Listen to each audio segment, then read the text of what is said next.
Hi friends, मैं आपकी परीक्षा दोस्त फिर से एक बार आपके साथ हूँ। आई होप आपके सब एग्जाम्स अच्छे जा रहे हैं और मुहावरों की प्रैक्टिस हम लोग कर रहे हैं आज। मुझे पूरी उम्मीद है कि अब तक आपने बाकी सारी वीडियोस देख ली होंगी।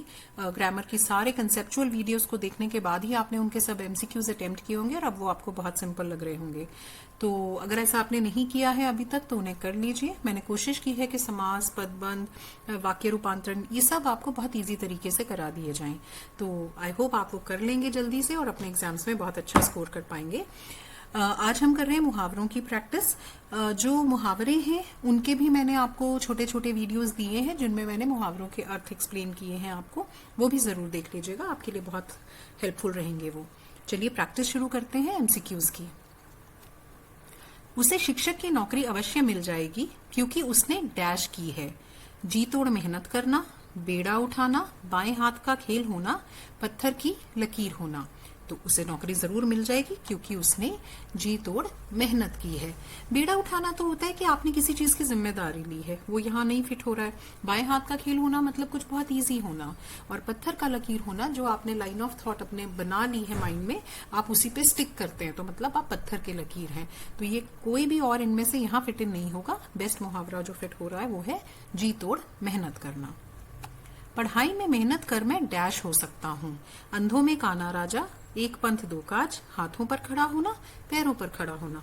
बहुत सिंपल है, मैं अपने पैरों पर खड़ा हो सकता हूँ।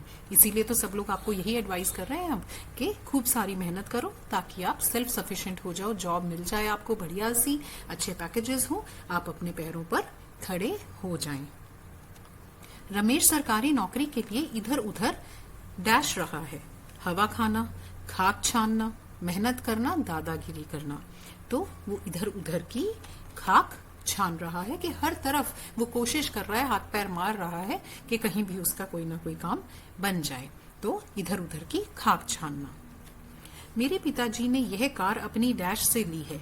खेती करके, सूझबूझ से, गाड़ी कमाई से, परिश्रम से।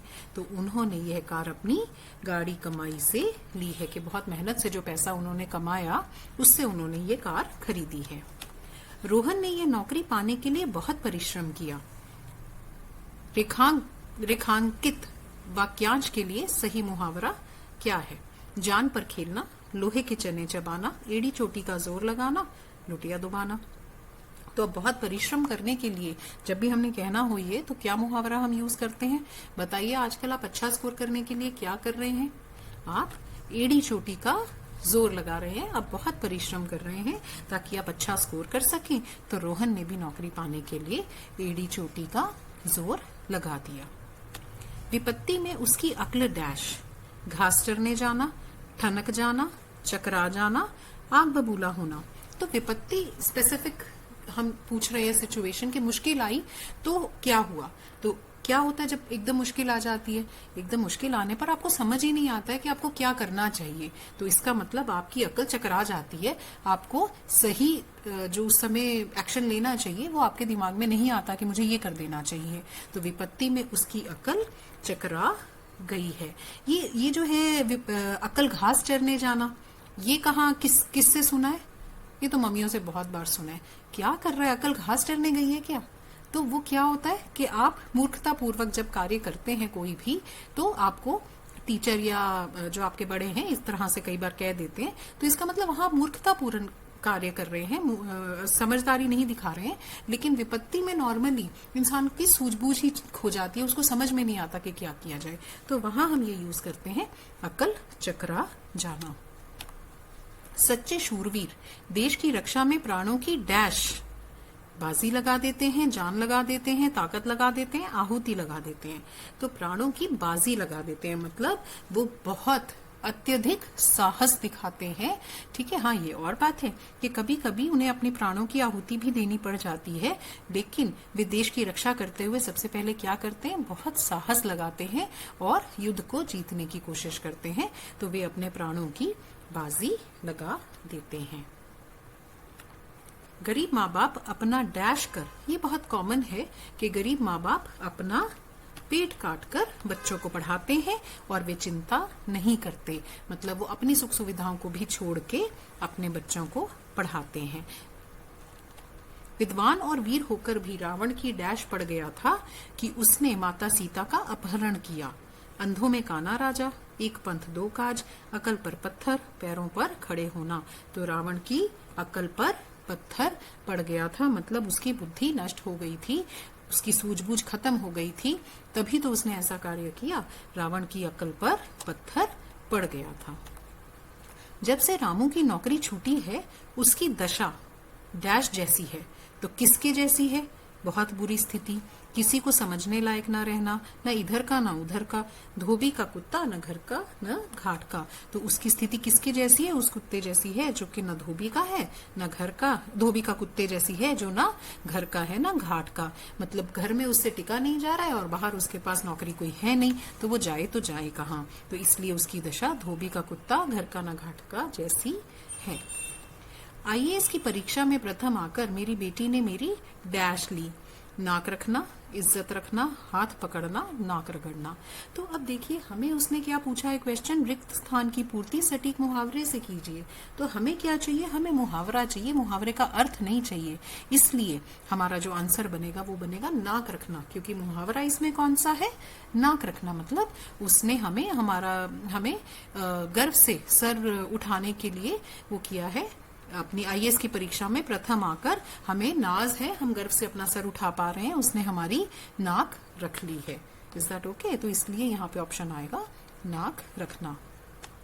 जनाब जरा होशियारी से काम लें, ये डैश जाती रहेगी, ये 2.5 दिन की हुकूमत जाती रहेगी। ऐसा कहा जाता है कि बहुत ध्यान से काम कीजिए। युवकों को डैश पर ही विवाह करना चाहिए, अपने पैरों पर खड़े हो जाना, ठनक जाना, चकरा जाना, आग बबूला हो जाना। तो युवकों को ऑब्वियसली जब वो एस्टैब्लिश हो गए हैं, सेल्फ सफिशिएंट हो गए हैं, तभी विवाह करना चाहिए। तो उन्हें अपने पैरों पर खड़े होकर ही विवाह करना चाहिए। बड़े भाई ने छोटे भाई को ऐसी चुभती बात कही कि वह गला काट लेना, शर्मिंदा होना, खून बहाना, अपना सा मुंह लेकर रह जाना। कि बड़े भाई ने छोटे भाई को ऐसी चुभती बात कही कि वह अपना सा मुंह लेकर रह गया, बहुत मायूस हो गया वो। विवाह के अवसर पर दिन भर मेहमानों के स्वागत में लगे रहने से मेरा डैश रहा है। अंग अंग ढीला होना, शरीर थक जाना, अपना हाथ जगन्नाथ, पैरों पर खड़े होना। तो मेरा अंग अंग ढीला हो रहा है। मैं फिर आपको रिपीट कर रही हूँ कि कई बार दूसरा ऑप्शन होता है उसका अर्थ, वो मुहावरा नहीं होता। ऑब्वियसली हम यहाँ कहना ही यही चाह रहे हैं कि हम बहुत थक गए हैं, लेकिन वो थक जाना जो है वो मुहावरा नहीं है। तो मुहावरा हमारा कौन सा है? अंग अंग ढीला होना, माने बहुत थक जाना। ठीक है, तो हमें तो मुहावरे से भरना है ना रिक्त स्थान को, इसलिए ऑप्शन हम कौन सी मार्क करेंगे? अंग अंग ढीला होना। रामू मात्र 8वीं पास है, फिर भी उसकी सरकारी नौकरी लग गई है, इसी को तो कहते हैं। अब जब हम बात कर रहे हैं कि 8वीं पास है और फिर भी नौकरी लग गई है, तो मतलब जितना रामू का पोटेंशियल था उससे ज्यादा उसे कुछ मिल गया है। ठीक है, तो धोखा हो जाना, किस्मत चमकना, अंधे के हाथ बटेर लगना, आग बबूला हो जाना। तो यहाँ पे क्योंकि हम ये बात कर रहे हैं कि जितना मिलना चाहिए था, जो उसकी कैपेसिटी कैपेबिलिटी थी, उससे ज्यादा मिला है, इसलिए हम जो मुहावरा यूज करेंगे वो हम करेंगे अंधे के हाथ बटेर लगना, क्योंकि जो कीवर्ड्स हैं वो यही हैं कि 8वीं पास होने के बावजूद उसे ऐसा मिला है। आजकल ऐसी ऐसी इमारतें बनने लगी हैं जो डैश हैं। तो कैसी बन रही हैं? आजकल तो बहुत ऊंची ऊंची इमारतें बन रही हैं, और बहुत ऊंची इमारतों के लिए मुहावरा यूज होता है आसमान से बातें करती हुई, कि जैसे आसमान को छू रही हैं, आसमान से बातें कर रही हैं, ऐसी जो बिल्डिंग्स हैं, ऊंची ऊंची बिल्डिंग्स हैं, वो हम आजकल बात करते हैं। ऐसी ऐसी बन रही हैं इमारतें। तो आजकल ऐसी ऐसी इमारतें बनने लगी हैं जो आसमान से बातें करती हैं, बहुत ऊंची हैं। वह तो डैश वाला है, वह तुम्हारी क्या मदद करेगा? गला काटने वाला, ताकत लगा देना, आग लगाकर तमाशा देखना, मतलबी आदमी। तो वो कैसा है? वो तो आग लगाकर तमाशा देखने वाला है, कि मतलब वो खुद ही आग लगाएगा और फिर खड़ा होके तमाशा देखेगा। तो ऐसा आदमी जो है वो किसी की मदद क्या करेगा? ठीक है ना, उसे तो दूसरे की परेशानी में सुख मिलता है, वो उसको एंजॉय करता है।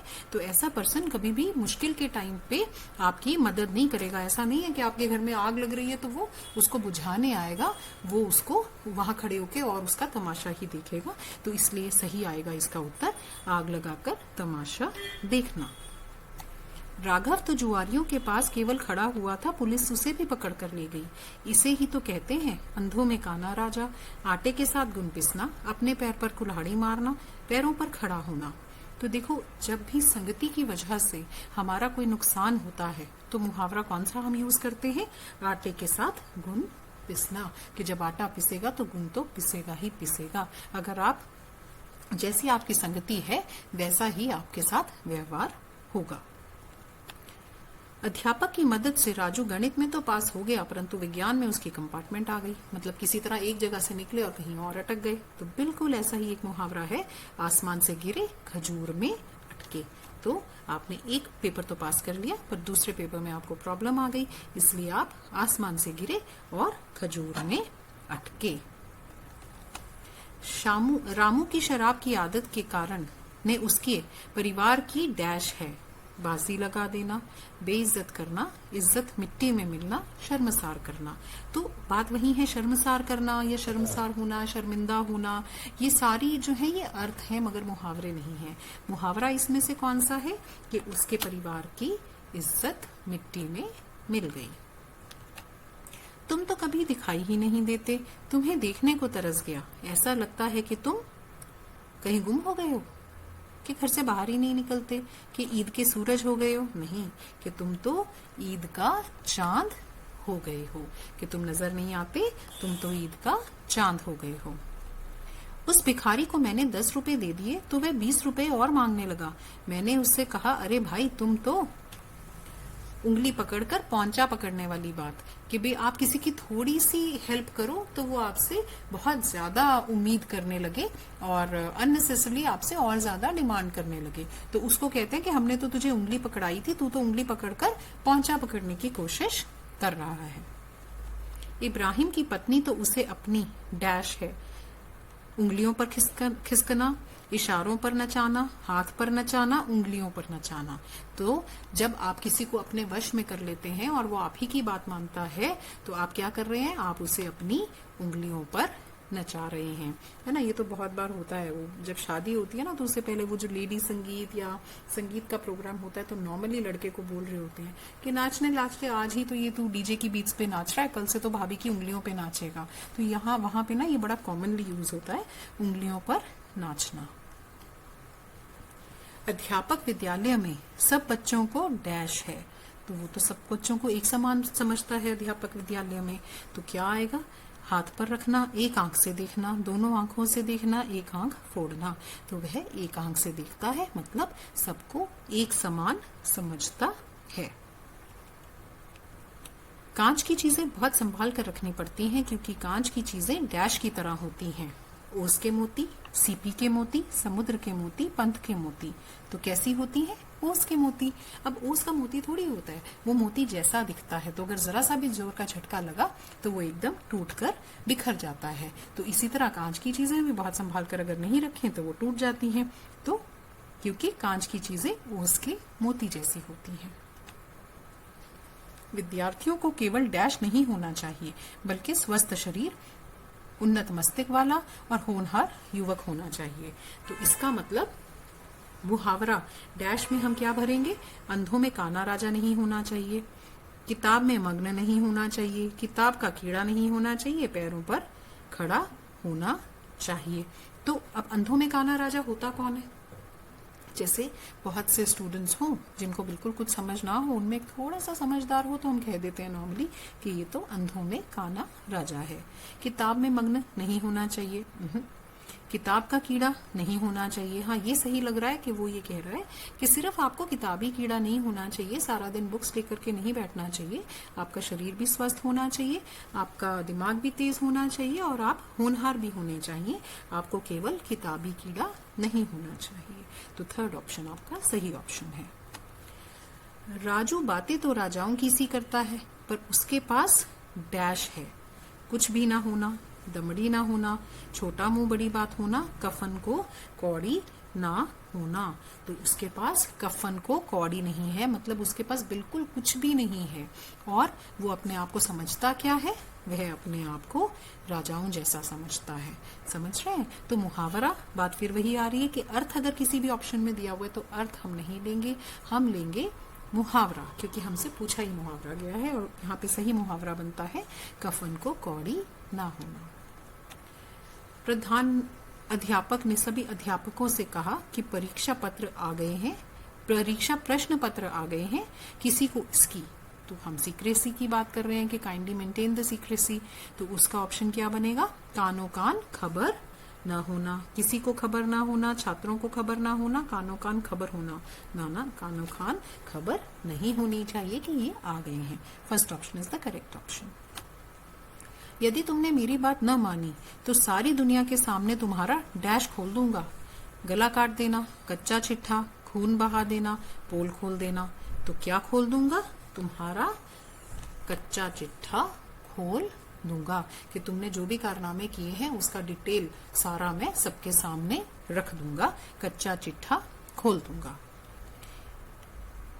1857 की लड़ाई में रानी लक्ष्मीबाई ने अंग्रेजों को डैश था, खीरे ककड़ी की तरह काटा, एक पंथ दो काज, मूली की तरह काटा, सब्जियों की तरह काटा। तो हमने क्या कहना है, खीरे ककड़ी की तरह, मतलब बहुत आराम से उनको ऐसे काटा जैसे कोई खीरा ककड़ी काट रहा हो, बिना किसी मुश्किल के वे काटती चली गई और आगे बढ़ती चली गई।